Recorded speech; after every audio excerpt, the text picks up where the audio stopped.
I'm Dr. Catherine Franssen, scientist in residence for the Science Museum of Virginia.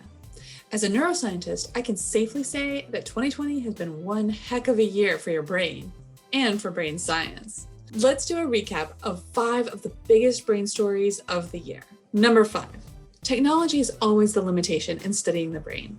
While we have a lot of great ideas about what's going on inside the skull, it's really difficult to get a look at the brain while it's actually doing stuff.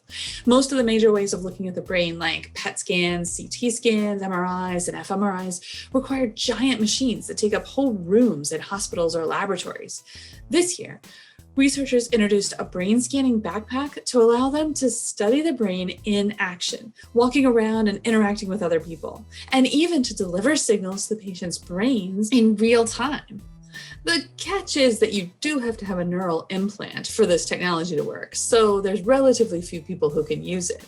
But this new technology will allow research to advance for conditions like Parkinson's disease, epilepsy, OCD, post-traumatic stress disorders, and more. And as this tech continues to develop, you can imagine that these devices will get smaller and more accessible for everyone, allowing for innovative research and treatment for all sorts of neurological conditions. Number 4, did you know that octopuses have 9 brains, 1 central unit, and 1 in each of their 8 arms? Over 2/3 of their entire nervous system is in their arms. We've known for a while how incredibly smart octopuses are. They can solve puzzles and escape from almost anything. And they seem to be able to quickly and easily pick out snails, crabs, and other food from the rocks and rubbles of the ocean floor. How do they do that? Well, an amazing new study this year looked at how octopus tentacles work to sense their environment. And it turns out that each of the suckers on an octopus's tentacle has special receptors that are both tactile, sensing touch, and chemical, sort of like our sense of taste and smell.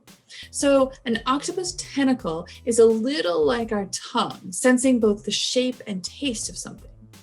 The discovery of these new chemotactile receptors represents an amazing feat of molecular biology. It provides insight into the complex sensory world around us and helps us to understand these extraordinary creatures that we share our world with. Number 3, in 2020, many of us have experienced loss, both personal and professional. The neuroscience community has deeply felt the deaths of several world leaders in brain research. Dr. Horace Barlow, a founding father of the study of visual processing, died at age 98. He's a neuroscience legend and a credit to his grandfather, Charles Darwin. Dr. Ronald Duman, a pioneer in molecular and cellular mechanisms of mood disorders, died unexpectedly at age 64. Dr. Barry Jacobs, internationally known researcher of the brain chemical serotonin, died at age 77. And Dr. Bruce McEwen, a trailblazing neuroendocrinologist, best known for his work on how stress affects the brain, died at age 81. It's important to remember that science is a community endeavor, a social enterprise in which individual discoveries grow from collaborations and build on the work of others. We all have gained so much from these giants in neuroscience, and their work will live on through their numerous publications and the generations of scientists they have trained, influenced, and inspired. Number 2, dinosaur brains. An unusually well-preserved skull with the first ever fossilized brain allowed researchers to gain insight into dinosaur brains, leading to information about evolution, sensory systems, and more. This is the most exciting neuroscience development in 100 million years. Dinosaurs are usually thought of as being not so bright because the skulls that have been studied have shown fairly small brain case, but researchers have typically expected that dinosaurs would have a thick protective tissue around their brains, like crocodiles and other modern reptiles. That would leave not much room for brain tissue. But this iguanodon brain tissue they found had a thin protective membrane around it, looking more like modern birds. That means there's a lot more room in the brain case for, well, brains. So it looks like dinosaurs might be bird-brained, and that's a big step up. Obviously, we need more than one specimen to confirm the finding, but scientists speculate that now that they know more about the conditions that preserve this brain, they might be able to look at other specimens already in museum collections around the world to discover other preserved brain tissue. And Our number one neuroscience story of 2020 is, of course, COVID. The SARS-CoV-2 virus primarily affects the respiratory system.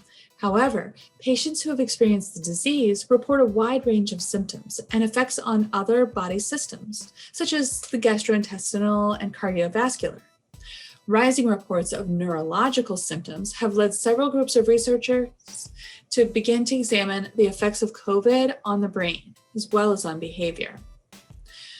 Neurological symptoms range from the loss of the sense of smell, which is most common, to dizziness, confusion, seizures, and stroke. It will be important for researchers to identify the biological underpinnings of these symptoms in order to best treat them. Innovative technologies like magnetic resonance spectroscopy, which is used like a virtual biopsy, will help us better understand if these effects are due to hypoxia, the lack of oxygen to the brain because of the respiratory illness, or if the virus is attacking the brain directly. Research is ongoing as well to better understand the long-term lingering effects of COVID, like headache, fatigue, and cognitive impairments. The so-called COVID brain fog and other residual symptoms of COVID will likely be a leading topic in neuroscience for the next few years. Well, that wraps up our top 5 neuroscience stories of 2020. Have a great new year.